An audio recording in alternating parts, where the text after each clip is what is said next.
here it is, the 1983 Korina Explorer in black. This is an amazing guitar, the one that I swapped for, and it is so light and amazingly light. It's like featherweight. When you pick up the case with a guitar in it, it almost doesn't feel like there's a guitar in the case. It's that amazing. There's Tim Shaw humbuckers in it.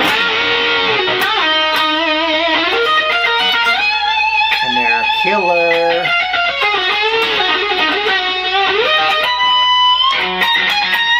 What's amazing about all the Gibsons from this era is the neck. The neck, the way it's, I mean, that's the way they did it. So perfectly set up. The action is always incredible on these Gibsons from that era.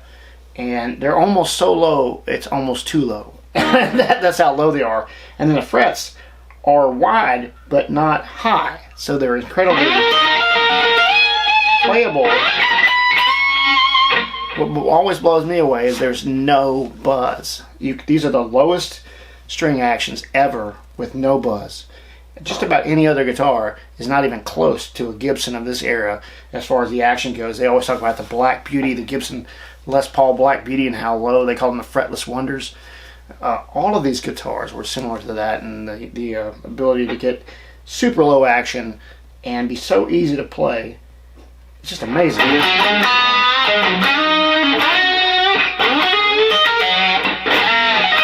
And the E2 that I traded was no different. It was the same way. And then the ebony neck was so, glassy and slick. It was awesome.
Custom Shop edition. It has the Custom Shop logo on the back of the neck. I don't know if you can see it. There it is. And the Grover tuners. And what else is different about it than the standard Explorer? 3 in a line. Volume knobs that changed over the years. And as far as shape, the Tim Shaw humbuckers. I mean, it's amazing, these pickups in these guitars. And the lightness of Korina. This is the lightest Explorer I have, and I even have a 90% body one, and this one's lighter than that. That's amazing, right? So I love this new guitar. It is amazing. Sounds great. Here's a little Explorer magic for you. This is Blackout from the Scorpions.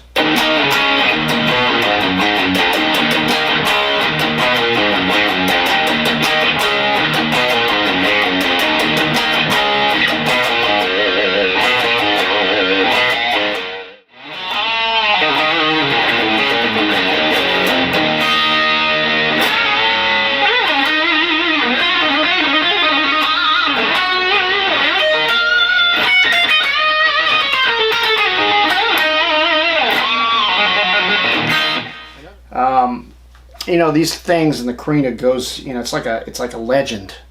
There is the V, the Modern, and the Explorer. They say these were made like 100 pieces of each version, and it's hard to tell because apparently Gibson didn't keep very good records. And they tend to switch things out, like the pick guards were white, sometimes black. Not so much on the custom shop, I don't think, but on the Heritage.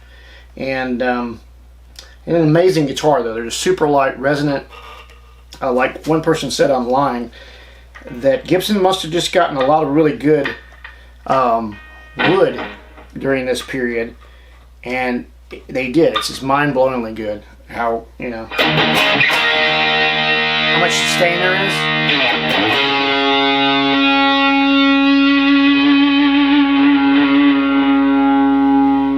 I mean, that's incredible.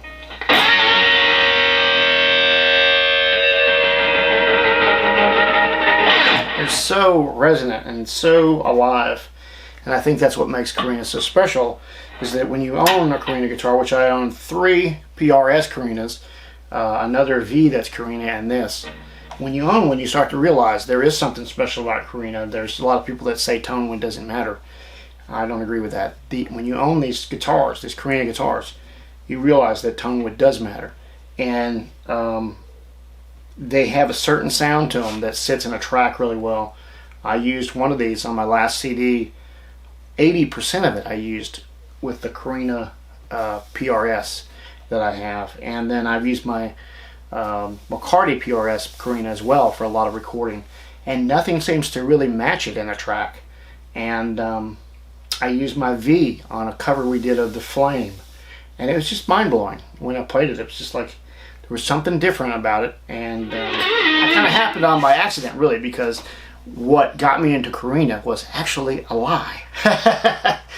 Eddie Van Halen was supposed to play the shark guitar back over in the corner on Van Halen 1, and that was supposed to be the sound of You Really Got Me. And for a long time it was reported that that was Korina, when it wasn't Korina. It was a Korina finish. It looked like the amber color and maybe even a little bit like the grain of a Korina Explorer from the 50s, but it was not. It was ash, Japanese ash.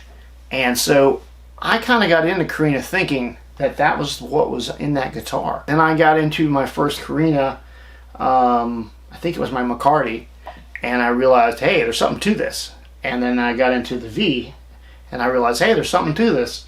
And then I got into these SEs, and I was like, whoa, there's something to this. And then this opportunity for the E2 came up to do a trade for this, and of course, there's something to this. It's just something about Korina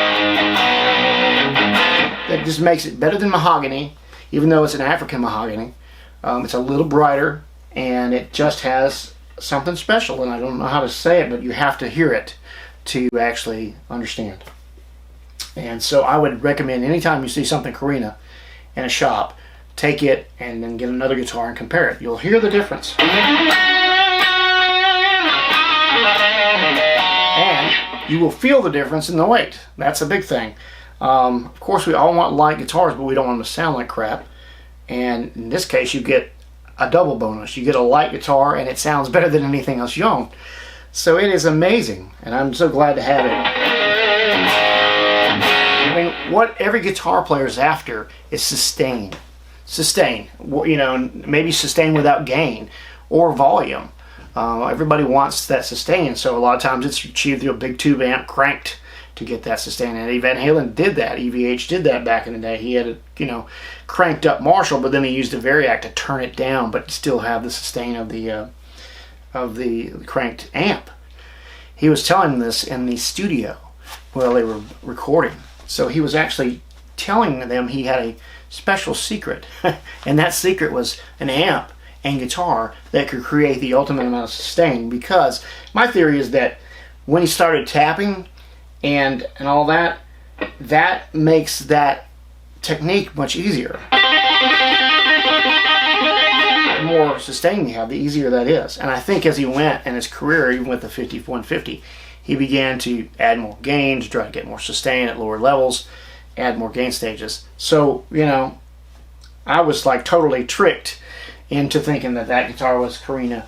and you know, and have that characteristic, but actually it was an ash body, and it was the amp that made the difference.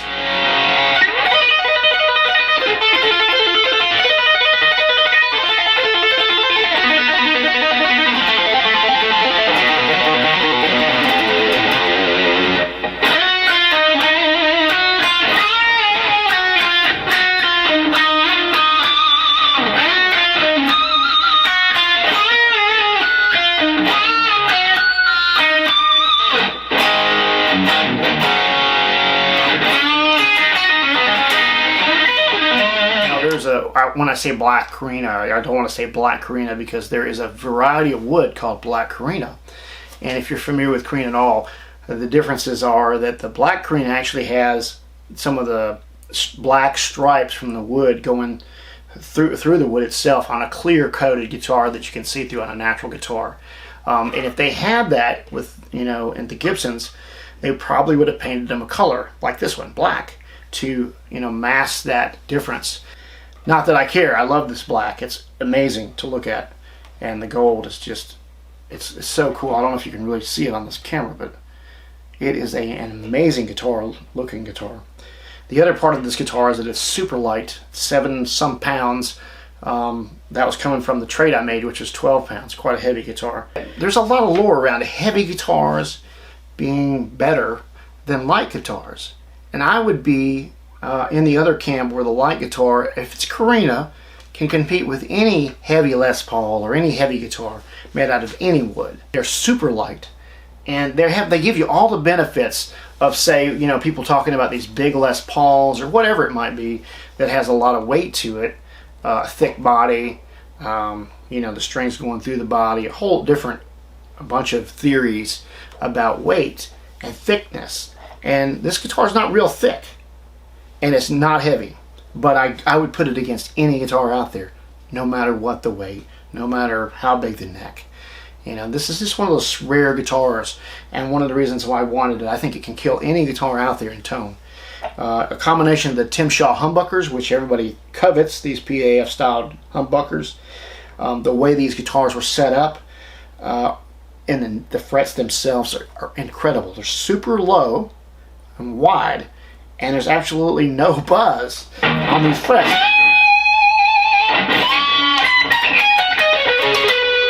Way up, you know, you got,